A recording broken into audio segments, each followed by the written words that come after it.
So this is a cicada on my hat that cannot fly. It hatched today out of a...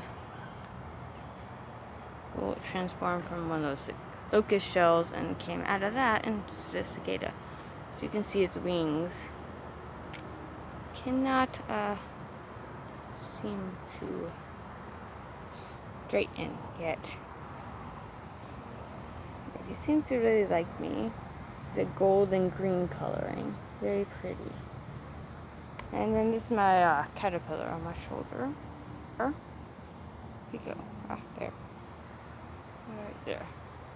Midnight Crimson, my black and red caterpillar that I've had for about 6 weeks now, and it's still not in a cocoon yet.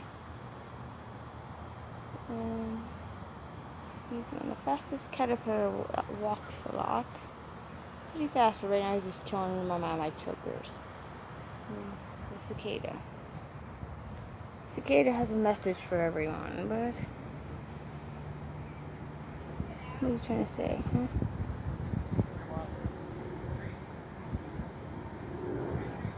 He was calling out to me when I found him. Couldn't fly to help him. He kept saying, since I'm a natural healer, I want to heal him. I believe I can heal. People call me the whisperer, bugs whisperer. I'm a incarnated angel, guardian angel. I'm a starseed.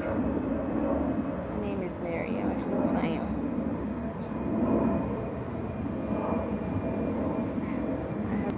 Clairvoyance, claircognition, clairaudience. I'm intuitive and I'm empathic. I have other abilities. I draw. I'm gonna save the drawings for another day. Alright, see ya.